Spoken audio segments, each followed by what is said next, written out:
의 신복들과 요압이 작품을 치고 다윗과 물건을 가지고 들어오니 아브넬이 이미 보는 데마다 편한다고 다윗과 함께 해병이 있지 않는데라. 요압이 요압과 함께한 모든 군사가 들어오니 어떤 사람이 요압에게 말하여 이르되 내 아들 아브넬이 왕에게 왔더니 왕이 보내매 그가 평안히 간다이다 하니 요압이 왕에게 나아가 이르되 어찌하시니까 아브넬이 왕에게 나아왔거늘 어찌하여 그를 보내 잘되게 하셨나이까. 왕도 아시려니와 내 아들 아브넬이 온 것은 왕을 속이며 그가 왕이 투입한 것을 알고 왕이 하시는 모든 것을 알려 함이니이다 하고 이에 요압이 다윗에게서 나와 전령들을 보내 아브넬을 쫓아가게 하였더니 시라 우물가에서 그를 데리고 돌아왔으나 다윗은 알지 못하였더라. 아브넬이 표본으로 돌아오니 요압이 더불어 조용히 말하려는 듯이 그를 데리고 성문으로 들어가 거기서 배를 찔러 죽이니 이는 자기 동생 아사엘의 피로 말미암은 거라. 그 후에 다윗이 듣고 이르되 내 아들 아브넬의 피에 대하여 나와 내 나라는 여호와 앞에 영원히 무죄하니 그 죄가 요압의 머리와 그의 아버지의 온 집으로 돌아갈지어다. 또 요압의 집에서 백합병자나 나병반자나 지팡이를 의지하는 자나 칼에 딛는 자나 양식이 떨어진 자가 끊어지지 아니할지어다 하니라. 요압과 그의 동생 아비새가 아브넬을 죽인 것은 그가 기브온 전쟁에서 자기 동생 아사엘을 죽인 까닭이었더라. 예, 여기까지 보도록 하겠습니다. 제가 기도하고 이제 하반기 수요 사경회를 시작하도록 하겠습니다. 하나님 아버지 은혜와 사랑을 감사드립니다. 지난 또 여름 방학 중에서도 우리를 건강으로 지켜주시고 또 이 귀한 시간 수요 사경회 또 하반기 또 사역으로 모일 수 있도록 인도하여 주시니 감사드립니다. 우리 가운데 말씀의 은혜를 더하여 주시고 또 2025년 한 해를 끝까지 말씀 붙들고 하나님의 은혜 붙들고 살아갈 수 있는 우리 모두가 되어질 수 있도록 인도하여 주옵소서. 감사드리며 예수 그리스도 이름으로 기도드립니다. 아멘. 우리 찬송가 200장, 오랜만에 부릅니다. 찬송가 200장 함께 찬양하겠습니다. 달고 묘한 그 말씀 생명의 말씀은 귀한 그 말씀 진실로 생명의 말씀이 나의 길과 믿음 밝히 보여주니 아름답고 귀한 말씀 생명샘이로다. 아름답고 귀한 말씀 생명샘이로다. 귀한 주님의 말씀은 내 노래 되도다. 모든 사람을 살리는 생명의 말씀을 값도 없이 받아 생명길을 가니 아름답고 귀한 말씀 생명샘이로다. 아름답고 귀한 말씀 생명샘이로다. 널리 울리어 퍼지는 생명의 말씀은 마음의 용서와 평안이 골고루 주나니 다만 예수 말씀 듣고 복을 받네. 아름답고 귀한 말씀 생명샘이로다. 아름답고 귀한 말씀 생명샘이로다.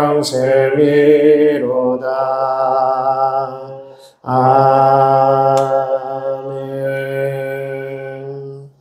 우리 하나님의 말씀 사무엘하 1장 1절에서 10절까지의 말씀을 보도록 하겠습니다. 사무엘하 1장 1절에서 10절까지의 말씀을 우리 한 절씩 교독하여 있습니다. 사울이 죽은 후에 다윗이 아말렉 사람을 쳐 죽이고 돌아와 다윗이 시글락에서 이틀을 머물더니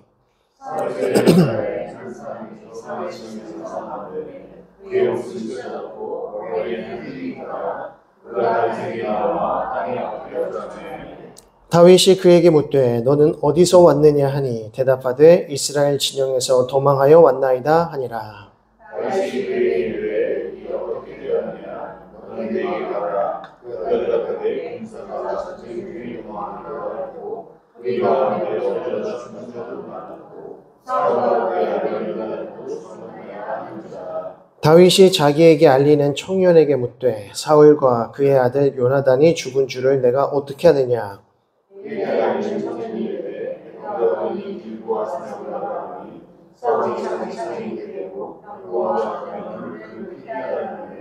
사울이 뒤로 돌아 나를 보고 부르시기로 내가 대답하되 내가 여기 있나이다 한즉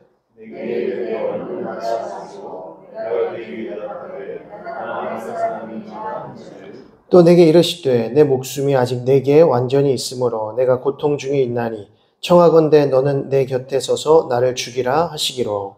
그가 엎드러진 후에는 살 수 없는 줄을 내가 알고 그의 곁에 서서 죽이고 그의 머리에 있는 왕관과 팔에 있는 고리를 벗겨서 내 주께로 가져왔나이다 하니라. 아멘. 예, 이제 저희가 한 6주, 7주 동안 저희가 그 새벽 특세 때문에 한 주 더 저희가 쉬었기 때문에 총 7주 동안 좀 방학 기간을 가졌는데요. 예, 또 우리 집사님 말씀으로는 7주도 짧다 하시는데 저는 어떻게 보면 좀 짧기도 하고 그럼 어떻게 보면 또 너무 허전하다. 수요일 날이 너무 허전하고 빨리 또 수요 예배를 통해서 수요 사경회를 통해서 또 말씀으로 같이 은혜를 또 나누고 싶다라는 생각을 이렇게 같이 가져보았습니다. 그런데 이제 저희가 딱 9월 첫 주 지나가고 둘째 주 되니까 날씨가 좀 어떠세요? 이제 가을이 오지 않을 줄 알았더니 또 결국 가을도 오더라. 가을이 오더라. 그래서 날씨도 선선하고 그리고 이제 날씨도 맑고 참 좋은 것 같습니다. 또 이럴 때 우리가 더 말씀의 은혜를 또 사모하고 말씀을 많이 읽으시고 그래서 2025년이 지금 이제 4개월 정도밖에 안 남았습니다. 4개월 정도밖에 안 남았는데 2025년을 내가 그래도 잘 보냈다. 믿음 가운데 참 성장하고 성숙하는 시간으로 삼았다라고 우리가 하나님께 감사하고 기뻐하기 위해서는 이 남은 4개월을 잘 보내셔야 됩니다. 이 4개월을 잘 보내셔야 됩니다. 그래서 여러분들이 아시겠지만 이제 꼭 연말에 이제 방송국에서는 시상식 하지 않습니까? 그 드라마 시상식도 하고 연예대상도 하고 여러 가지 이제 가수들도 이렇게 시상식을 하는데 가만히 보면 누가 대상을 잘 받나 상을 누가 받나 했더니 하반기 때부터 인기를 끌었던 사람들이 대부분 대상 타더라고요. 초반에 아무리 열심히 하고 인기를 끌어도 이게 오래 못 가더라고요. 그죠? 그러니까 이제 하반기 4개월이 참 중요하다라는 생각을 합니다. 또 한마디로 이 4개월을 우리가 잘 보내야 되는 이유 중에 하나는 뭐냐면 우리 그리스도인들이 가장 힘들어할 때가 언젠가라고 하면 10월, 11월입니다. 딱 10월, 11월 들어갈 때 많이 힘들어합니다. 영적으로도 많이 다운되고 침체되고 많이 이제 좀 소진되기도 하고요. 여러 가지로 영육 간에 좀 어려움들이 있기 때문에 10월, 11월에 이제 성도님들 주일 출석수도 좀 줄고 이렇게 되는 어려움들이 많이 있습니다. 근데 이때 우리가 더 힘내서 하나님 만나고 이때 더 힘내서 말씀 가운데 나가고 기도 가운데 나아가고 할 때 하나님께서 우리에게 새 힘을 주시고 또 마지막까지 승리하게 하실 줄 믿습니다. 그래서 마지막 4개월을 잘 보내시라는 겁니다. 그래서 12월부터는 좀 신나잖아요. 이게 크리스마스도 있고 또 신년도 있기 때문에 이렇게 좀 우리가 막 이렇게 신나고 하는데 기뻐하고 하는 부분도 있지만 10월, 11월은 좀 지치실 수가 있습니다. 그래서 우리 더 힘내시고 또 말씀 많이 읽으시고 하면서 은혜를 사모하셨으면 좋겠습니다. 네, 지난 시간까지 저희가 왕정시대 1 해서 사무엘 상까지 저희가 마무리했습니다. 조금 급하게 마무리한 부분들이 좀 있긴 한데 저희가 이제 사무엘 상의 이 스토리들을 쭉 보게 되면 다시 한번 혹시 오셨는지 모르겠지만 왕정시대 1, 제10강에 관한 그 내용을 좀 보시면, 강의안을 좀 보시면, 제일 먼저 엘리 제사장에 대해서 등장하고, 이제 4명의 인물이 등장하죠. 왕정시대 사무엘상은 4명의 인물들을 중심으로 이렇게 짜여져 있는데, 먼저는 엘리 제사장의 이야기, 그리고 사무엘의 이야기로 계속해서 이렇게 반복돼서 나타납니다. 그래서 엘리 제사장, 사무엘의 이야기가 나오다가 사울 왕의 이제 기름 부음을 받으면서 드디어 이스라엘의 왕이 세워지는 장면이 등장하고요. 근데 이 사울 왕이 하나님 앞에 하나님의 뜻에 순종하면서 하나님께서 원하시는 왕의 모습을 잘 이어갔더라면 이 사울 왕조가 계속해서 유지되었을 텐데 그러지 못하더라는 것이죠. 그러니까 사울 왕은 어찌 보면 매우 인간적인 왕이었다. 사람들이 보기에도 이 사울 왕 같은 사람을 왕으로 세워야 된다. 준수하고 키도 크고 이런 어떤 모습들을 보면서 왕에 적합한 인물이다라고 생각을 했던 것이죠.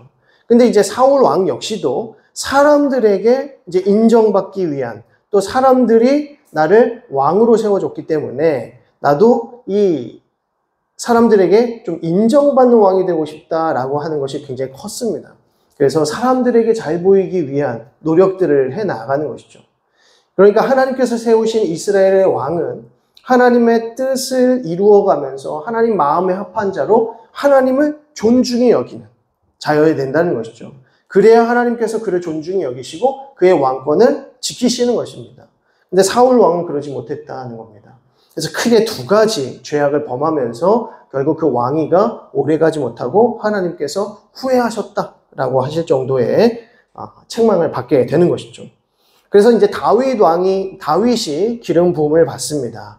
그런데 이 다윗이 기름 부음을 받았고 또 하나님께서 이 다윗을 점점 높이시고 또 사람들의 가운데에서도 이게 어떤 영적인 부분들도 그렇고 또 골리앗을 이기는 그 모든 장면을 바라보면서 이젠 사울이 아니라 다윗이 더 인기가 많아지는 상황이 된 것이죠. 그래서 사울 왕에게 시기와 질투와 분노가 들어가더라는 겁니다. 그래서 어떻게 해서든지 내가 다윗을 죽이리라 라고 하면서 사울 왕의 매우 오랜 기간 동안 다윗을 해하는데 많은 시간을 보내게 됩니다. 이스라엘 백성들을 다스리고 섬기고 또 그들을 돌봐야 하는 그 시간에 오히려 다윗을 죽이려고 하는 데에 너무 많은 에너지를 쏟았다는 것이죠.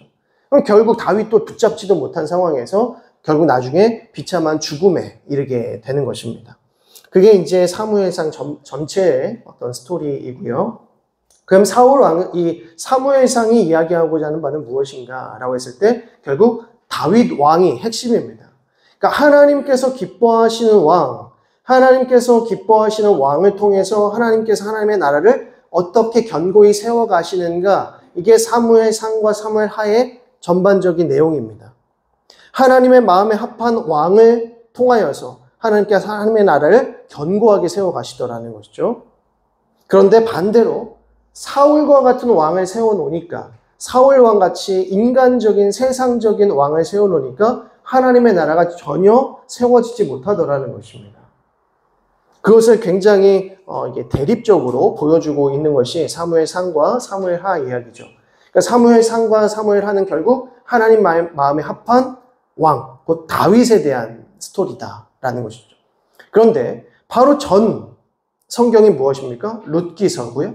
룻기 바로 전에는 사사기서. 사사기서 바로 전에는요, 여호수아서입니다. 여호수아, 사사기, 룻기, 사무엘, 상하 이렇게 지나가면서 이게 결국에는 이 전체가 다 무슨 이야기다? 다윗 왕에 관한 이야기다라는 것을 알 수가 있는 것이죠. 사사기 말미에 어떤 내용이 등장합니까? 사람들이 왕이 없으므로 자기 소견에 옳은 대로만 행한다는 것이죠. 왕이 없기 때문에 악한 자기의 욕심과 정욕대로 살더라는 것입니다. 그리고 룻기는 마지막에 오벳을 낳는 이야기로 마치면서 이 오벳이 이새를 낳고 이새가 다윗을 낳는다. 이 이야기로 끝나지 않습니까? 그러니까 결국 사사기와 룻기 자체도 다윗 왕을 바라보고 있다라고 알 수가 있는 것이죠. 그럼 왜 이것이 다윗 왕을 향하는 이야기들이었는가라고 볼 때 사사기서 바로 전에 있던 여호수아에서 여호수아가 죽음에 이 여호수아가 죽은 이후로부터 모든 영적인 문제들이 발생하더라는 거죠. 여호수아가 죽고 이제 사사 시대가 들어갔는데 이 사사들이 하나님 마음에 합한 자들로서 하나님의 마음을 가지고 이스라엘 백성들을 통치하고 다스리고 또 이방 민족들을 능히 이겨내야 됨에도 불구하고 그러지 못하더라는 것이죠. 자기가 왕이 되려고 했던 사사들의 그런 완악한 모습들을 보게 됩니다. 그러니까 여호수아가 마지막에 우리는 오직 여호와 하나님만을 경외하고 하나님만을 섬기는 가정이 되겠다. 하나님의 그 율법을 좌로나 우로나 치우치지 아니하고 하나님 말씀에 순종해야 되겠다. 그게 마지막 고별 설교가 아닙니까? 그런데 그 말씀에서 떠나니까 이스라엘 백성들이 또 사사들이 완악한 길로 가더라. 결국 왕이 없으므로 자기 소견에 옳은 대로 행하더라 라고 하는 것이죠. 그러니까 이제 다윗 왕을 통하여서 하나님께서 하나님의 백성들을 어떻게 다스리시고 하나님의 나라를 어떻게 견고히 세워가시는가를 우리가 이제 왕정시대 2에서 보아야 되는 것입니다. 그래서 사무엘하 이 전반적인 내용들을 보면서 하나님께서 다윗 왕을 통해서 이스라엘 백성들을 하나님의 백성들을 어떻게 통치하시고 다스리시는가 하나님의 나라를 어떻게 세워가시는가를 보는 것이 매우 중요한 부분이 되겠습니다. 그런데 이제 사무엘하 후반부로 또 들어가면 안타까운 일이 발생합니다. 밧세바를 범하는 사건을 통해서 이제 다윗도 영적으로 하락하는 장면들이 등장을 합니다. 그래서 그런 부분들까지도 하나님께서 다윗을 통해서 어떻게 또 이스라엘 백성들을 회복시키시는지 그 장면들을 좀 보도록 하겠습니다. 혹시 지난 그 사무엘상 마지막 부분의 내용을 기억하실지 모르겠는데 혹시 강의안 있으신 분들은 마지막 장을 한번 펴보시면요. 다윗이 계속해서 도망하는 장면이 등장하죠. 사울왕을 피해서 도망합니다. 이 내용이 엄청 깁니다. 이 사무엘상 전체가 31장으로 구성되어 있는데 무려 8장에서 8장가량이 지금 이 다윗의 도망 사건입니다. 근데 마지막으로 다윗이 도망한 곳이 어디입니까? 블레셋, 시글락이었습니다. 시글락의 이제 땅을 이제 자기가 받아서 그 같은 동료들과 함께 이제 시글락에 머물게 되는 것이죠. 시글락에 머무는 가운데에 이제 블레셋이 이스라엘 백성들과 전쟁하는 거예요. 자기 동족들과 전쟁을 하게 되었습니다. 전쟁이 일어나니까 이제 이 블레셋의 왕은 다윗 너도 너의 동료들과 함께 우리를 위해서 싸워라. 우리 블레셋을 위해서 싸워라. 그랬더니 다윗이 뭐라고 합니까? 알겠다. 내가 블레셋을 위해서 싸우겠다. 라고 하죠. 그런데 누가 말립니까? 블레셋의 방백들이, 다른 지도자들이, 방백들이 막 극구 말리는 겁니다. 말은 저렇게 해도 어떻게 자기 민족을 전쟁할 수 있겠습니까? 분명히 중간에 배신하고 우리를 해할 것입니다. 라고 해서 못 가게 만들어요. 그래서 다윗과 그의 동료들을 못 가게 만들고 시글락에 계속 머물게 합니다. 근데 그때에 바로 누가 쳐들어오냐면 아말렉이 다윗이 그 방백들을 만나는 가운데에 시글락을 쳐들어와서 부녀자들과 짐승들을 다 가지고 도망친 거죠. 그러니까 다윗과 동료들이 시글락에 도착했을 때에는 아무것도 없네요. 다 불타버리고. 그래서 아말렉을 잡으려고 쫓아갑니다. 그리고 아말렉에게 다시 다 도로 찾아오고 아말렉을 섬멸하죠. 이게 매우 중요합니다. 시글락, 블레셋의 땅에서 아말렉인들의 공격을 받아서 모든 것들을 다 빼앗겼다가 다시 다윗과 그의 동료들이 다시 찾아온다는 것이죠. 다시 회복해서 찾아옵니다. 그게 누구다? 아말렉 족속이다. 아말렉 족속은 여호수아와 여호수아의 백성들, 이스라엘 백성들이 출애굽할 때에, 모세가 출애굽할 때에 가장 먼저 이스라엘 백성들을 공격했던 사람들이 아말렉 족속이었습니다. 그래서 모세가 모리아산에 올라가가지고 이제 두 손을 높이 들고 기도를 할 때 옆에서 아론과 훌이 옆에서 잡아주지 않습니까? 기도하기 위해서 잡아주지 않습니까? 그래서 모세의 손이 내려오면 지고 올리면 이기고, 그때 그 대적들이 누굽니까? 그때 그 대적이 아말렉이었다. 그러니까 하나님께서 아말렉을 굉장히 괘씸하게 여기십니다. 이 아말렉 민족을. 왜냐하면 이스라엘이 가장 힘들 때, 가장 힘들 때 공격했던 민족이라고 하나님께서 보시기 때문에 아말렉 족속들은 반드시 진멸하라 이렇게 하셨거든요.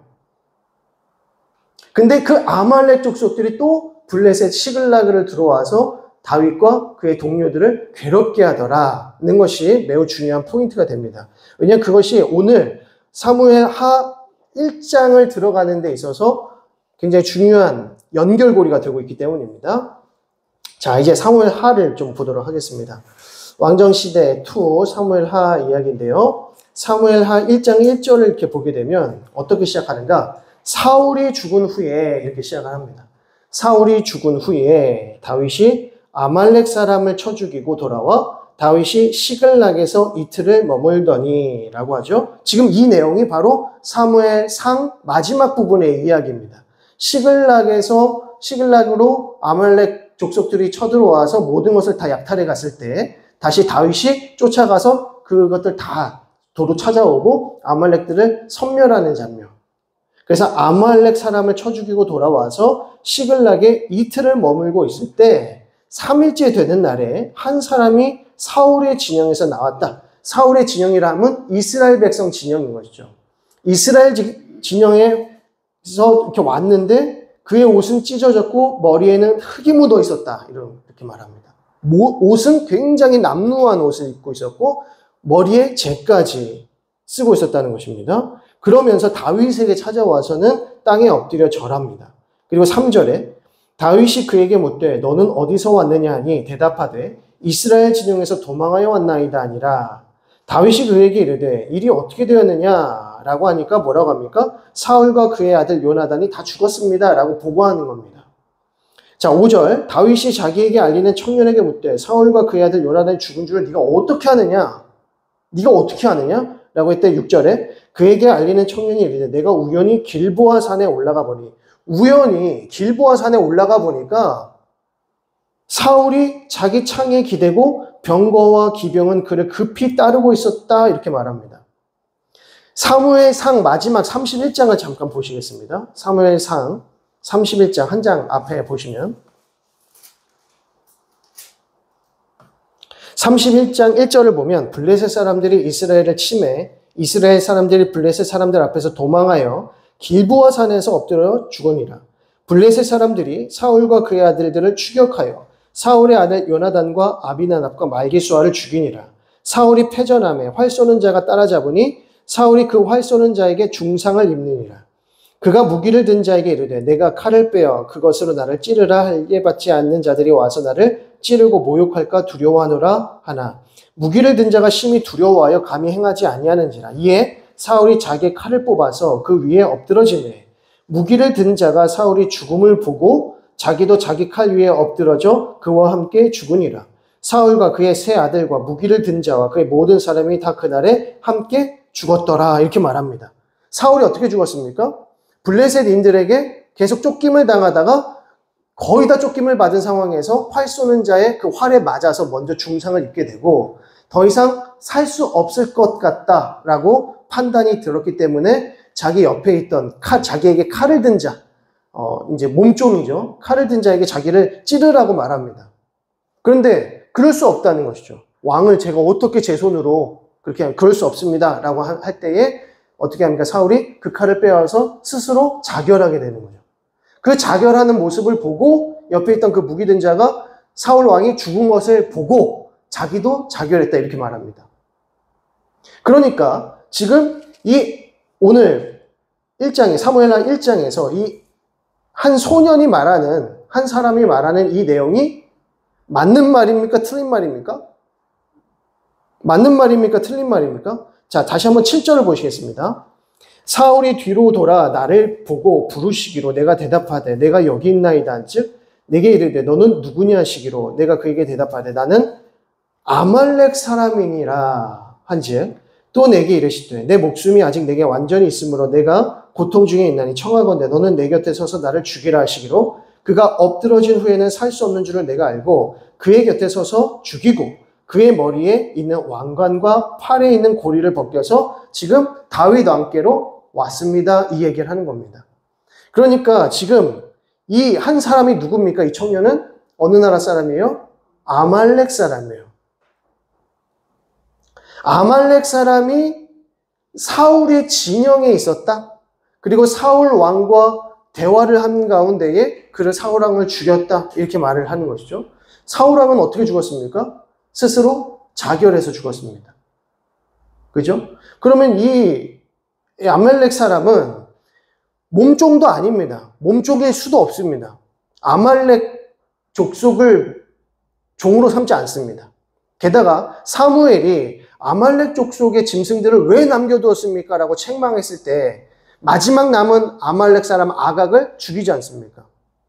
사무엘이 직접 죽이거든요. 그러니까 이 이스라엘 백성들 안에 아말렉 족속이 있을 수가 없어요. 물론 다른 민족들을 종으로 삼을 수도 있었겠지만 아말렉 족속은 아니라.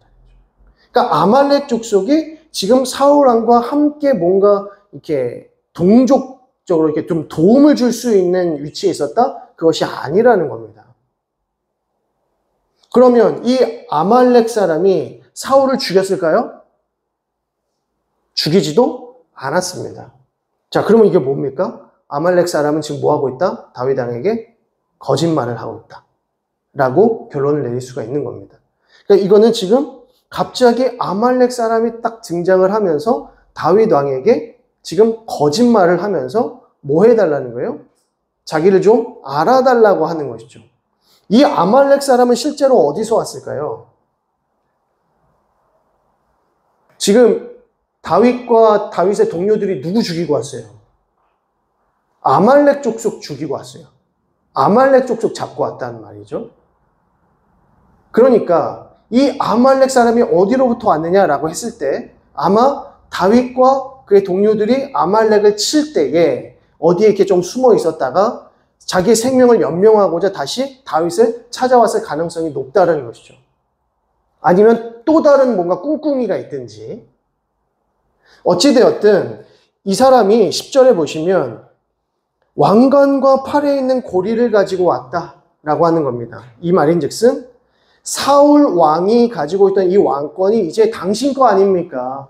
제가 사울을 직접 제가 죽이고 그의 왕에 있던 왕관과 그리고 그의 팔에 있던 팔고리 지금 가져와서 당신께 드립니다. 당신은 이제 이스라엘의 왕입니다. 이런 얘기하는 거 아닙니까? 그런데 이 아말렉 사람은 다윗을 몰라도 한참 모른다. 다윗이 어떤 사람인지 한참 모른다는 겁니다.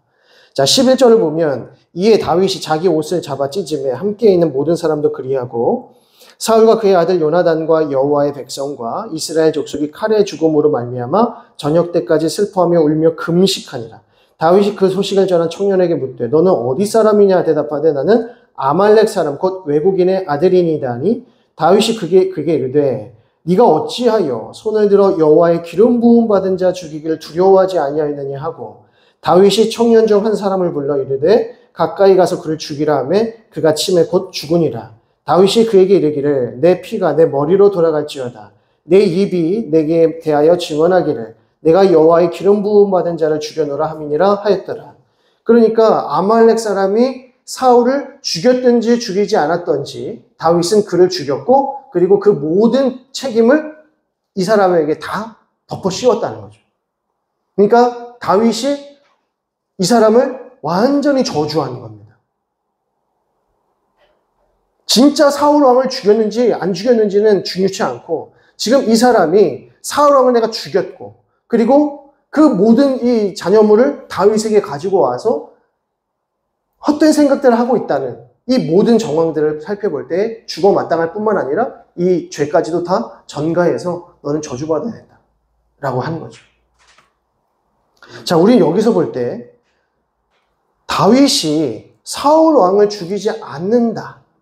그죠? 그래서 다윗이 사울에게 쫓김을 당할 때에도 벌써 2번이나 사울 왕을 죽일 수 있는 절호의 기회가 있었습니다. 근데 그때마다 하나님께서 기름 부으신 자를 우리가 어떻게 할 수 없다. 어떻게 하면 안 된다. 이것을 계속해서 그의 동료들에게도 가르쳤습니다.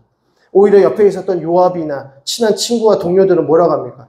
이것은 하나님이 주신 기회다. 이거 하늘의 기회다. 하나님의 뜻이다.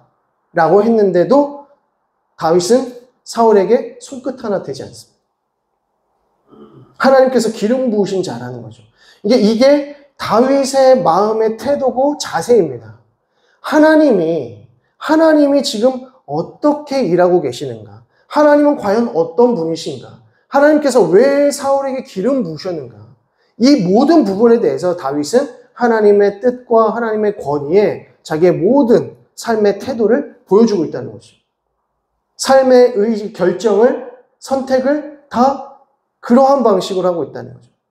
우리는 이것을 가리켜서 코람데오라고 합니다. 코람데오. 하나님 앞에서, 여호와 앞에서. 하나님께서 나를 보시기 때문에, 하나님이 나와 함께 하시기 때문에 내가 하나님의 뜻을 거절할 수 없는 것이죠. 하나님의 뜻을 불순종할 수 없는 겁니다.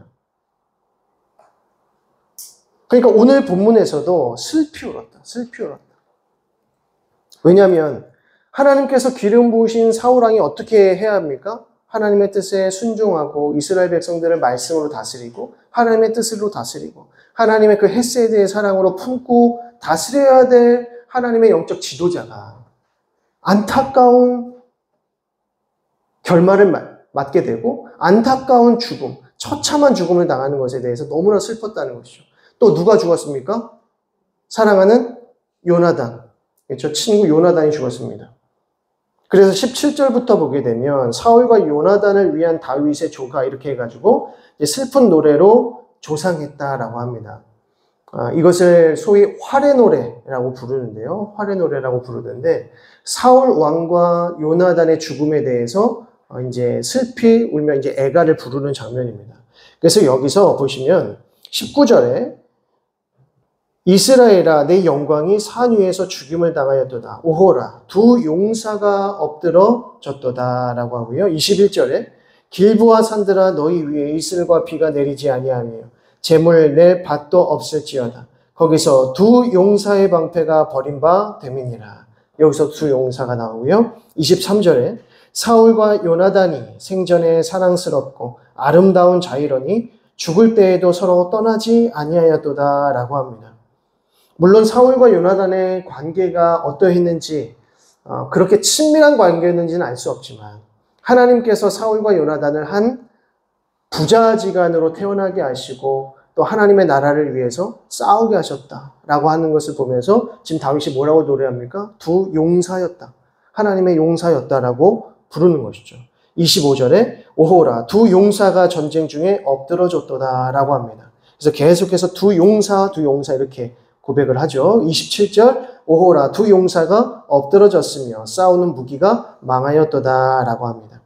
이렇게 하면서 사울의 죽음, 요나단의 죽음을 매우 슬퍼하고 있는 다윗의 모습을 볼 수가 있습니다. 자, 다시 1페이지로 좀 넘어오셔서 앞에 있는 그 구조와 요점을 잠깐 보도록 하겠습니다. 이 다윗 왕 시대, 이 왕정 시대 두 번째 구조와 요점을 보시면 여기도 이제 네 가지의 구조로 나뉘어지는데 먼저 유다 왕으로 세워진 다윗, 그리고 통일 왕으로 세워진 다윗, 그리고 세 번째 재난, 그러니까 이제 다윗의 범죄로 말미암아 이제 그에게 재앙이 떨어지게 되는 거죠. 그리고 마지막 다윗의 말기, 후기의 이제 모습이 등장을 합니다. 자, 여기서 보시면 유다 왕으로 먼저 세워진 후에 통일 왕으로 세워지게 됩니다. 여기를 이 이야기를 잘 모르시는 분들이 계세요. 다윗이 사울이 죽자마자 이스라엘 왕이 되었다라고 생각하시는 분들이 많은데 그렇지 않습니다. 그래서 오늘 그 내용을 조금 살펴보게 됩니다. 그래서 먼저는 유다 왕, 헤브론의 왕으로 이제 세워지게 되고 그리고 난 다음에 이스라엘의 이 후계 구도가 다 무너진 다음에 이제 이스라엘 전체 왕이 됩니다. 다윗이. 그래서 곧바로 세워지는 것이 아닙니다. 그런 다음에 이제 10장부터 보면 안타깝게도 이제 다윗의 범죄 사건, 다윗의 그 밧세바 범죄 사건이 여기서 이제 등장을 하게 되는 것이죠. 자, 요 구조를 좀 이해를 하실 필요가 있고요. 자, 다시 이제 넘기셔서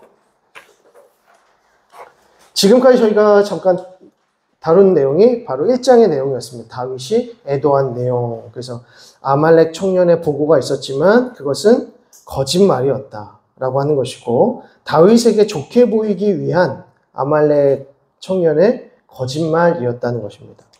여기서 잠깐 이 아말렉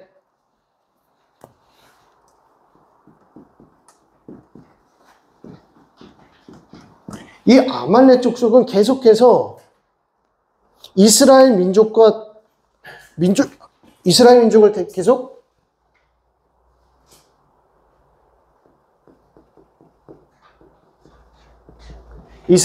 계속 괴롭히는 민족으로 많이 등장을 합니다. 그래서 아말렉의 후예가 누구냐라고 했을 때 아말렉의 후예가 이제 헤롯까지 오는 겁니다. 헤롯 대왕, 헤롯 대제라고 하는데 이 헤롯 대제가 누굽니까? 예수 그리스도, 예수님이 태어나셨다는 소식을 듣고 어린 아이들을 다 죽이고자 했던 사람이 바로 헤롯이었는데 이 헤롯이 아말렉 족속의 후예입니다. 그러면은 이 아말렉 족속과 헤롯 대제의 사람들은 결국 사탄이 예수 그리스도에 대한 반대, 대적, 공격을 하는 것이죠. 그래서 사탄은 어떤 존재인가? 속이고 거짓으로 넘어뜨리는 자라고 하는 것이죠. 이것이 이제 사탄의 조건. 그러니까 아말렉이 이스라엘을 넘어뜨리려고자 하는 거죠. 그리고 헤롯 대제가 예수님을 넘어뜨리려고 하면서 하나님의 나라를 계속해서 방해하는 세력으로 계속해서 등장합니다. 엄청 끈질긴 족속입니다. 아말렉 족속은. 그래서 아말렉은 마치 그 바퀴벌레 같은 족속입니다. 죽질 않아요, 여기는. 네. 그래서 블레셋 같은 경우에는 어느 순간부터 그 어떤 힘도 많이 잃고 세력을 많이 잃게 되지만 아말렉은 계속 끊임없이 자기들의 그 정체성을 계속 이어갑니다. 그래서 끝까지 이스라엘 백성을 공격하는 장면들을 등장하는 것이죠. 자, 이제 1-2 유다왕 즉 위에 대해서 봅니다. 2장을 보시게 되면 이제 두 왕이 대립을 한다라고 하는데요. 2장 1절부터 보시게 되면 그 후에 다윗이 여호와께 여쭈어 아뢰되 내가 유다 한 성읍으로 올라가리이까 여호와께서 이르시되 올라가라. 다윗이 아뢰되 어디로 가리이까 이르시되 헤브론으로 갈지니라. 자, 블레셋과 이스라엘의 전투 가운데에서 이스라엘이 완전히 패배를 당하고 사울 왕과 요나단까지 다 죽음을 당했습니다. 사울 왕이 죽었기 때문에 사실상 이제 다윗과 그의 동료들이 갈 수 있는 거죠. 이제 더 이상 다윗과 그의 동료들을 죽이려고 하는 사람이 없기 때문에. 그래서 이제 이스라엘로 올라갈 수 있게 된 것입니다. 그러기 전에 그럼 어디로 먼저 올라가야 됩니까? 라고 하나님께 여쭙죠. 그때 하나님께서 뭐라고 말씀하시냐면 헤브론으로 올라가라 이렇게 말씀하십니다. 헤브론이 어디냐면 유다 지파 땅에 있는 거의 수도와 같은 성읍입니다. 그래서 헤브론으로 올라가라라고 하시죠. 3절 또 자기와 함께한 추종자들과 그들의 가족들을 다윗이 다 데리고 올라가서 헤브론 각 성읍에 살게 했다라고 하고요. 4절 유다 사람들이 와서 거기서 다윗에게 기름을 부어 유다 족속의 왕으로 삼았더라라고 합니다. 여기서 다윗이 유다의 왕이 되는 것이죠.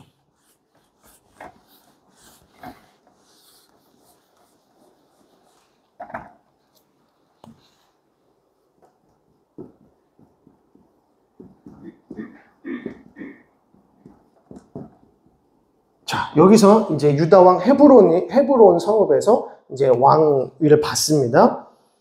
자, 8절 보겠습니다. 8절. 사울의 군사령관 넬의 아들 아브넬이 이미 사울의 아들 이스보셋을 데리고 마하나임으로 건너가 길르앗과 아술과 이스라엘과 에브라임과 베냐민과 온 이스라엘 왕으로 삼았더라라고 합니다. 그래서 10절에 사울의 아들 이스보셋이 이스라엘의 왕이 될 때에 나이가 40세이며 2해 동안 왕위에 있으니라. 유다 족속은 다윗을 따르니 다윗이 헤브론에서 유다 족속의 왕이 된 날 수는 7년 6개월이라. 7년 6개월 동안 유다의 왕으로 있었고요. 그러면 이스라엘의 왕. 여기서 이스라엘이라고 하는 것은 유다를 제외한 나머지 11지파입니다. 여기서 왕으로 세워진 자가 누굽니까? 이스보셋. 이스보셋은 사울 왕의 아들. 셋째 아들인가 넷째 아들인가 그렇습니다. 그래서 이스보셋은 근데 그 옆에 누가 있었어요? 아브넬이라고 하는 사울 왕의 그 군대 장관이 있었습니다. 근데 아브넬과 이스보셋이 전쟁에서 살아남게 된 것이죠. 그래서 아브넬이 거의 삼촌격입니다. 이스보셋의 삼촌격. 그래서 아브넬이 사실상 섭정을 하죠. 그러니까 아브넬이 정권을 가지고 있는 것이고 힘은 아브넬이 갖고 있지만 이스보셋은 혈통이 있으니까 사울 왕의 혈통이 있으니까 왕조를 이스보셋으로 세우지만 그 모든 그 정권을 장악하고 있는 그 권력은 아브넬이 갖고 있다. 이런 거는 우리 사극에서 많이 보죠. 네, 사극에서 많이 볼 수 있는 장면들입니다. 그래서 여기서도 그런 이제 장면들을 볼 수가 있는 것이죠. 자, 7년 6개월 동안 이 관계를 유지합니다. 이 구조를 유지합니다. 그래서 7년 6개월 동안 이스라엘은 이스보셋과 아브넬이 통치하고 있고 다윗은 헤브론에서 유다 왕으로 다스리게 되는 겁니다. 자, 12절 보면 넬의 아들 아브넬과 사울의 아들 이스보셋의 신복들은 마하나임에서 나와 기브온에 이르고 수르야의 아들 요압과 다윗의 신복들도 나와 기브온 목가에서 그들을 만나 함께 있으니 앉으니 이는 못 이쪽이요 그는 못 저쪽이라 라고 합니다. 자, 이제 전쟁을 치르게 되는 겁니다. 7년 6개월 후에 이제 드디어 전쟁을 치르게 됩니다. 왜 전쟁을 치를 수밖에 없을까요? 왕이 둘일 수 없는 거죠. 그러니까 지금 이게 분열 왕국 때입니다. 그죠?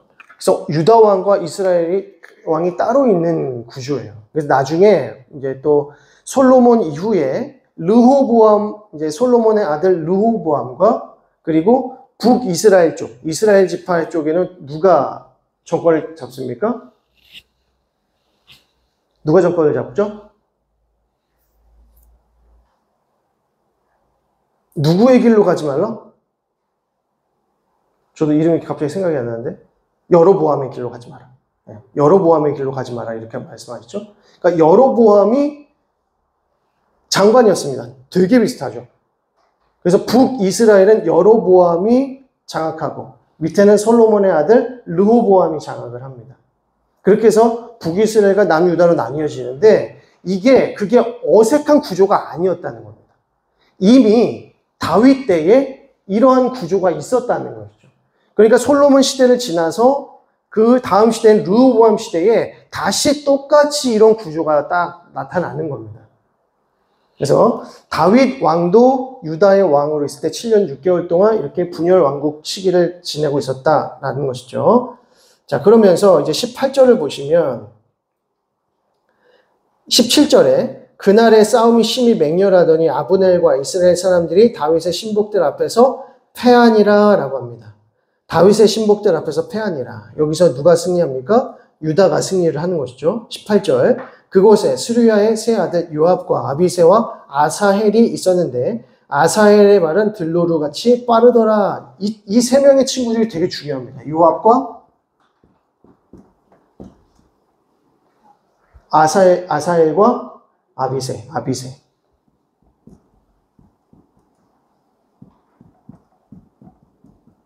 이게 형제입니다. 이 세 형제입니다.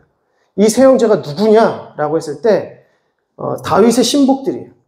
다윗의 거의 오른팔, 왼팔 뭐 이런 개념입니다. 그러니까 나중에 다윗이 이스라엘의 왕이 되고 난 이후에 요압이 장군이 됩니다. 요압이 장관이 되죠. 국방부 장관 이런 개념이 됩니다. 그래서 그만큼 중요한 인물들이에요. 그만큼 중요한 인물들인데 그리고 다윗에게 엄청 충성을 했지만 하나님께는 충성하지 않은 사람으로 등장합니다. 그래서 다윗이 참 아꼈던 사람들이지만 결국 저주할 수밖에 없는 인물들이 돼요. 이게 너무 슬픈 일이죠. 다윗에게는 충성하는데 하나님께는 충성하지 않아요. 왜 그럴까? 네, 왜 그럴까요? 왜 그럴까? 근데 그럴 수 있습니까? 없습니까? 사람이. 우리 사람이 충분히 그럴 수 있습니다. 사람에게는 잘할 수 있는데 하나님께는 충성하지 못하는 거예요. 이게 무슨 뜻입니까?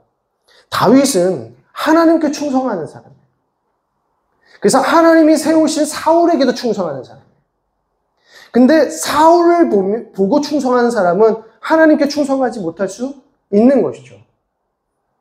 요압과 같이 하나님께 충성하지 못하지만 다윗에게는 충성할 수 있는 사람들은 얼마든지 많이 있습니다. 믿음 없이도 자기 위에 있는 지도자들에게 충성할 수 있는 사람들은 얼마든지 있습니다. 근데 다윗은 계속해서 하나님께 충성하는 정도로 나타나는 것이죠. 이게 너무나도 중요한 메시지입니다. 하나님께서는 어떠한 자들을 통해서 하나님 나라를 세우시는가? 하나님께 충성하는 사람. 하나님은 존중히 여기는 자들을 하나님께서 존중히 여기신다. 그래서 요압과 아비새와 아사엘이 참으로 다윗의 신복으로서 정말 중요한 역할들을 많이 합니다. 그래서 사무엘하 이제 마지막 부분에 보면 다윗의 용사들이라고 해서 다윗이 이제 죽을 때 그와 함께 했던 사람들의 이름이 쭉 드러납니다. 마치 그 영화 마지막 부분 보면 이거 뭐 올라가죠? 그 이름 올라가지 않습니까? 쭉 스텝들이 이렇게 쭉 이름 올라가면서 뭐 누구, 노래 누구, 뭐 무슨 역할 누구 쭉 올라가듯이 나중에 쭉 보시면 다윗의 용사들 이래가지고 쭉 올라가요. 그 이름의 대표적인 인물이 이 친구들입니다. 그러니까 얼마나 다윗과 열심히 고난의 때를 견디면서 그리고 사울에게 쫓김을 당할 때 그 옆에서 힘을 불어넣어줬던 사람들이 이 사람들이거든요. 근데 이들이 다윗의 그 믿음, 신앙을 같이 공유해야 되는데 그걸 공유를 못하는 거예요. 다윗의 신앙과 믿음을 같이 공유했던 사람이 누굽니까? 요나단 같은 친구가 있어야 되는데 요압과 아비새는 그런 역할을 못 해준 거죠. 자, 왜 그렇게 그런 일들이 벌어졌는지를 보겠습니다. 자, 23절을 보게 되면 그가 물러가기를 거절하며 이 친구가 누구냐면 그가가 아사엘입니다. 셋째 아들. 아사엘이 물러가기를 거절하며 아브넬이 창 뒤끝으로 그의 배를 찌르니 창이 그의 등 뒤를 꿰뚫고 나간지라. 곧 그곳에서 엎드러져 죽음에 아사엘이 엎드러져 죽은 곳에 이르는 자마다 머물러 섰더라.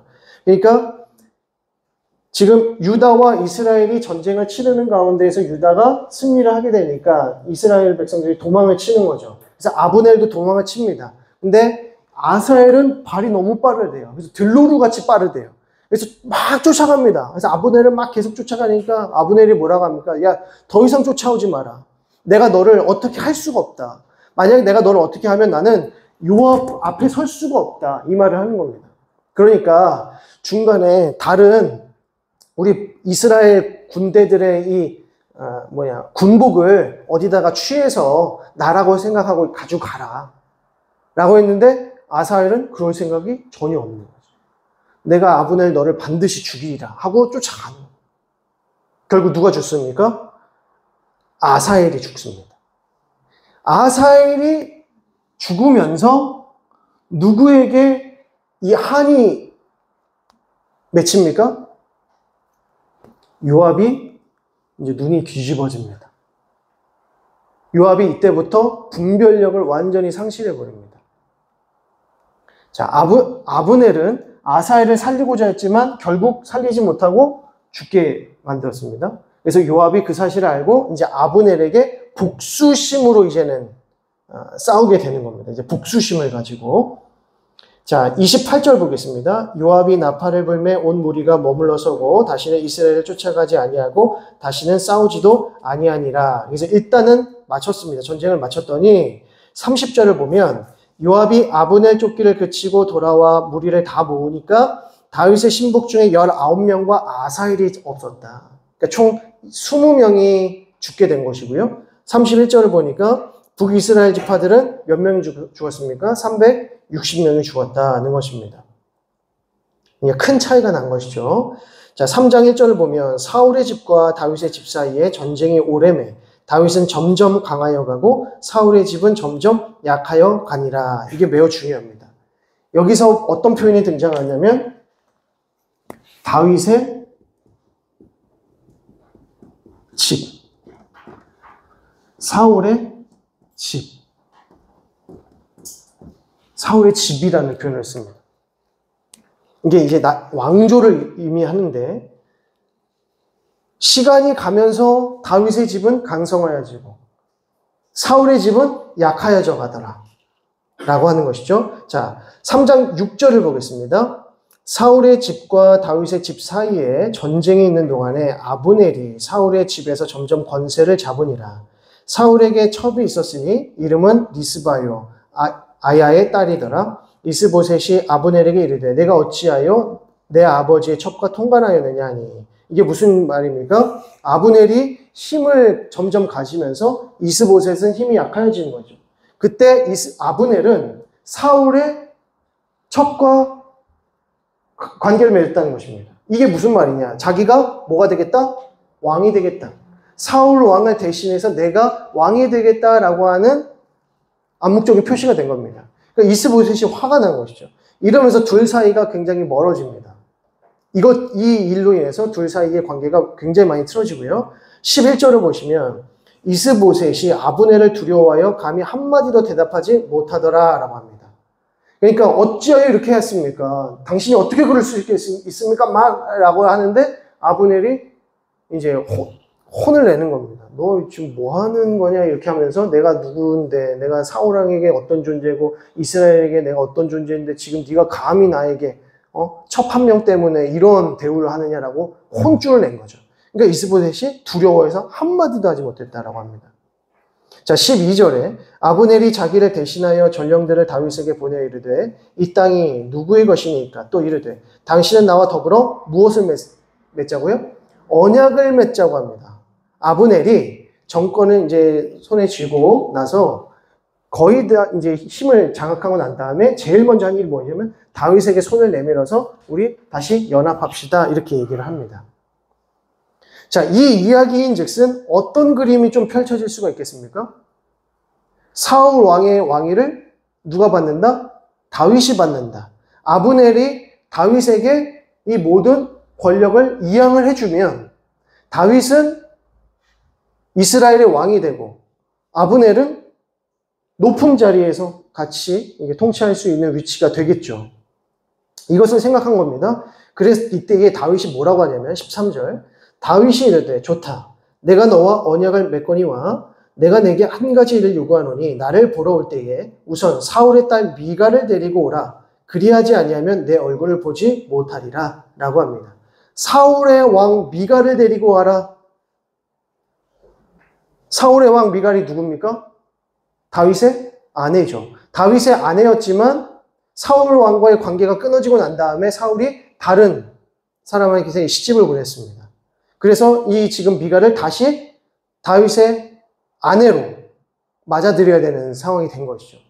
이거 어떻게 보면 미갈을 정말 사랑했다라기보다는 정치적인 어떤 부분들이 있습니다. 정치적인 어떤 정략일 수 있는 부분들인 것이죠. 그래서 너희가 정말 우리와 언약을 맺고 싶으면 사울 왕의 딸인 미갈을 나에게 데리고 와라 라고 하는 겁니다. 그래서 14절에 다윗이 사울의 아들 이스보셋에게 전령을 보내 이르되 내 첩 미갈을 내게로 돌리라. 그는 내가 전에 블레셋 사람의 부피 100개로 나와 정혼한 자니라 하니 이스보셋이 사람을 보내 그의 남편 라이스의 아들 발디엘에게서 그를 빼앗아 오매 그의 남편이 그와 함께 오되 울며 바울임까지 따라왔더니 아브넬이 그에게 돌아가라 하매 돌아가니라 라고 합니다. 자, 그러면서 21절에 아브넬이 다윗에게 말하되 내가 일어나 가서 온 이스라엘 무리를 내 주 왕의 앞에 모아 더불어 언약을 맺게 하고 마음에 원하시는 대로 모든 것을 다스리게 하리이다 하니 이에 다윗이 아브넬을 보내매 그가 평안히 가니라. 다윗이 마음에 들었다는 겁니까? 안 들었다는 겁니까? 마음에 들었다는 겁니다. 그리고 미갈까지 보내니까 이게 얘네들이 지금 마음이 있구나. 언약할 마음이 있구나를 깨닫는 겁니다. 근데 이 언약을 재뿌리는 친구가 등장하는데 누구겠습니까? 요압입니다. 요압. 자, 27절을 봅니다. 27절에 아브넬이 헤브론으로 돌아오매 요압이 더불어 조용히 말하는 듯이 그를 데리고 성문 안으로 들어가 거기서 배를 찔러 죽이니 라고 합니다. 이는 자기의 동생 아사엘의 피로 말미암음이더라 라고 합니다. 다윗을 위하여 그렇게 한 것이 아니라, 다윗의 집을 위하여 그렇게 한 것이 아니라 누구를 위하여? 아사엘을 위하여 아브넬을 죽였다는 겁니다. 아브넬을 죽이니까 어떤 일이 벌어지겠습니까? 지금 언약을 맺으려고 했는데, 언약 맺는 단계가 거의 다 왔는데 아브넬을 갑자기 죽였어요. 그러면 이스라엘 백성들이 무슨 생각하겠습니까? 지금 이거 뭐야? 다윗이 언약을 맺으려고 했다가 결국 아브넬 죽였네? 아브넬 죽이는 게 목적이었네? 아, 다윗이 이렇게 악한 놈이었구나 라고 하는 것을 드러내는 거예요. 그러니까 지금 다윗은 그런 마음도 아니었고 아브넬과 이스보셋과 함께 정말 언약을 맺고 싶었던 상황이었는데 요압이 누구 때문에요? 아사헬 때문에 그렇게 됐다는 겁니다. 지금 완전히 지금 이 언약이 뒤집어지는 거죠. 그래서 29절에 그 죄가 요압의 머리와 그의 아버지의 온 집으로 돌아갈지어다. 다윗이 하는 말입니다. 또 요압의 집에서 백탁병자나 나병 환자나 지팡이를 의지하는 자나 칼에 죽는 자나 양식이 떨어진 자가 끊어지지 아니할지로다 하니라. 지금 다윗이 자기의 가장 충신 중에 충신이었던 요압을 저주하는 내용이죠. 자, 그러면서 32절을 보시면 아브넬을 헤브론에 장사하고 아브넬의 무덤에서 왕이 소리를 높여 울고 백성도 다 우니라. 왕이 아브넬을 위하여 애가를 지어 이르되 라고 합니다. 아브넬을 어디에 장사했냐면 이스라엘 땅으로 올려보내지 않고 유다 땅에, 유다 왕 이 헤브론 땅에 장사해 주었다는 겁니다. 이게 어떤 의미일까요? 아브넬과 맺으려고 했었던 그 언약이 진실했다라는 것을 보여주기 위함입니다. 그래서 애가를 지어서 아브넬을 위한 애가까지 지어줘. 그러니까 37절에 이 날에야 온 백성과 온 이스라엘이 내레 아들 아브넬을 죽인 것이 왕이 한 것이 아닌 줄을 아니라 오해가 풀린 거죠. 그러니까 이스라엘 백성들이 이 언약이 잘 맺어져서 다윗을 왕으로 추대하고 이스보셋과 아브넬이 또 적절한 위치에서 보좌를 하는 그림. 그런데 그 그림을 거의 다 이제 성사시켰던 그 상황에서 누가 죄를 뿌리냐? 요압이 죄를 뿌렸다. 그래서 다윗은 그 요압의 잘못을 책망하면서 또 저주하면서 아브넬을 잘 장사 치러주고요. 그리고 이스라엘 백성들의 오해를 푸는 작업을 하게 됩니다. 자, 이렇게 되면서 이제 어느 정도의 마무리가 지어지지만, 자, 그러면서 누가 죽었어요, 이제? 아브넬이 죽었습니다. 자, 근데 4장으로 넘어가니까 누가 죽습니까? 이스보셋이 살해되더라는 겁니다. 누구에게 살해되냐면, 이스보셋을 모시던 두 장관이 있습니다. 두 장관이 이름이 바하나와 2절을 보시면 4장 2절 바하나와 레갑.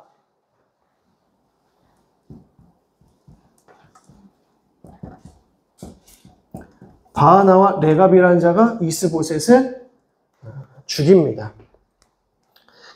이스보셋이 낮잠을 자고 있을 때에 칼로 찌르고 도망갔다가 다시 어느 정도 시간이 흘러서 다시 그 방으로 들어가 보니까 계속 누워있으니까 누워있을 때 목을 베어서 그 목을 가지고 누구에게 가요? 다윗에게 갑니다. 헤브론으로 가서 다윗에게 보여주는 거죠. 우리가 바하나와 레갑이 이스보셋을 죽였으니 뭐 하자는 거예요? 우리에게 뭐 해줘라? 좋은 자리 좀 줘라. 이거 누가 한 짓이에요? 누가 한 짓입니까, 이거?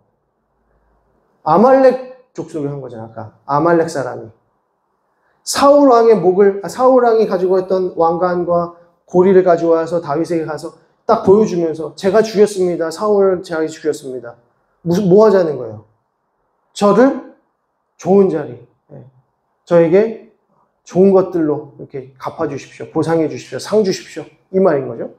바하나와 레갑이 아브넬까지 죽은 마당에 이스보셋이 할 수 있는 게 없다라는 것을 판단하고, 이제 다윗 왕에게 모든 이제 권력이 넘어가니까, 자, 이때다. 이때 이스보셋을 우리가 다윗에게 갖다 주면 우리는 큰 상을 받을 것이다. 라고 기대한 것이죠. 다윗을 몰라도, 한참 모르는 거죠. 한참. 요압도 그렇고, 아브넬도 그렇고, 사울도 그렇고, 다윗을 몰라. 그러니까 다윗은 우리가 이해할 수 있는 사람이 아닌 거예요. 하나님의 마음을 바라보고 하나님 앞에서 살아가는 사람들의 그 삶의 자세, 삶의 모습을 우리가 이해하기가 너무 힘들다는 겁니다. 그냥 보이는 것들, 그리고 세상적인 것들, 세상 권력들, 눈에 보이는 것들을 추종하면서 살아가는 사람들은 이 영적인 세계를 전혀 이해하지 못하는 거죠. 다윗과 같은 사람의 마음을 이해할 수가 없는 겁니다. 자, 그때에 10절 보겠습니다. 4장 10절. 전에 사람이 내게 알리기를 보라 사울이 죽었다 하며 그가 좋은 소식을 전하는 줄로 생각하였어도 내가 그를 잡아 시글락에서 죽여서 그것을 그 소식을 전한 가품으로 삼았거늘 하물며 악인이 의인을 그의 집 침상 위에서 죽인 것이겠느냐. 그런즉 내가 악인의 피 흘린 죄를 너희에게 갚아서 너희를 이 땅에서 없이 하지 아니하겠느냐 하고 청년들에게 명령하며 곧 그들의 수족을 베어서 헤브론 목가에 매달고 이스보셋의 머리를 가져다가 어디에 장사해요? 아브넬 옆에다가 장사해 줍니다. 그러니까 굉장히 예우를 갖추어서 이렇게 장사를 해 준 것이죠. 그러니까 이제 다윗은 그겁니다. 하나님께서 세우신 하나님의 백성들, 하나님의 나라의 지도자들이다. 사울 왕의 아들이다. 사울 왕을 모셨던 장관이다. 장군이다. 사울 왕을 모셨을 뿐만 아니라 우리의 장군이다. 아브넬은. 사실 아브넬과 다윗은 크게 문제될 게 없습니다. 왜냐하면 아브넬은 사울 왕이 시켜서 다윗을 잡으려고 간 것 뿐이니까. 물론 어찌됐든 결과론적으로는 이제 문제가 있을 수 있겠지만 그런데도 다윗은 아브넬과 이스보셋과 사울과 요나단을 극진하게 모시더라는 겁니다. 예우하고 왜 하나님께서 기름 부으신 자들의 삶이었기 때문에 예우하더라는 거죠. 하나님께서 이러한 다윗의 마음을 어떻게 하시겠습니까? 너무나도 기뻐하시는 거죠. 그래서 하나님의 마음에 합한 자다라고 하는 것입니다. 그러니까 다윗은 하나님을 기쁘시게 하기 위한 삶을 살았다. 목동 때에서부터 끝까지 하나님만 바라보면서 하나님 노래하고 하나님 찬양하고 하나님께 감사하고 이런 인생을 너무나도 기뻐했던 사람이었기 때문에 하나님께서 왕위를 주신다고 했을 때에도 겸손하게 하나님께서 원하시는 것이 무엇이고 하나님의 나라가 무엇인지를 마치 자기가 이 양떼들을 돌보는 것처럼 사랑으로 또 왜 이리와 승냥이가 올 때에는 돌팔매로 담대하게 무찔렀던 것처럼 하나님의 백성들을 공격해 들어오는 그 이방 민족들에 대해서는 가감없이 물리치고 무서운 면모를 보이지만 자기의 양떼들에 대해서는 매우 헤세드의 사랑에 인자함의 모습을 보여준다는 것이죠. 자, 그런 부분에 대해서 이제 다음 주에 좀 더 자세하게 살펴보도록 하겠습니다. 제가 기도하고 우리 주기도문으로 마치도록 하겠습니다. 하나님 아버지 은혜와 사랑을 감사드립니다. 또 저희들 귀한 말씀의 자리로 불러 모아주시고 또 다윗 왕의 이 이야기를 통하여서 하나님께서 우리에게 주고자 하시는 그 메시지를 또 깨닫도록 인도하여 주시니 감사드립니다. 하나님께서 사랑하시는 인생, 하나님께서 기뻐하시는 인생을 살아가는 우리 모든 성도들 다 되게 하여 주옵소서. 코람데오의 신앙을 가지고 하나님 앞에서 오직 하나님만을 기쁘시게 하며 하나님께서 원하시는 삶을 추구해가며 또 우리 주위에 있는 사람들을 사랑할 수 있는 귀한 사랑의 마음들을 우리에게 넉넉히 부어 주옵소서. 또 이후에도 우리에게 힘 주시고 능력 주셔서 말씀과 기도의 자리를 사모할 수 있도록 인도하시고 남은 4개월의 시간 동안 더욱 하나님만을 사랑하고 또 하나님께 더 가까이 나아갈 수 있도록 인도하여 주옵소서. 감사와 찬양을 올려드리며 예수 그리스도의 이름으로 기도드립니다. 아멘. 하늘에 계신 우리 아버지여, 이름이 거룩히 여김을 받으시오며 나라의 임하옵시며 뜻이 하늘에서 이룬 것 같이 땅에서도 이루어지이다. 오늘날 우리에게 일용할 양식을 주옵시고 우리가 우리에게 죄 지은 자를 사하여 준 것 같이 우리 죄를 사하여 주옵시고 우리를 시험에 들게 하지 마옵시고 다만 악에서 구하옵소서. 대개 나라와 권세와 영광이 아버지께 영원히 있사옵나이다. 아멘. 자, 우리 옆에 분들에게 수고하셨습니다. 감사합니다. 인사하시겠습니다.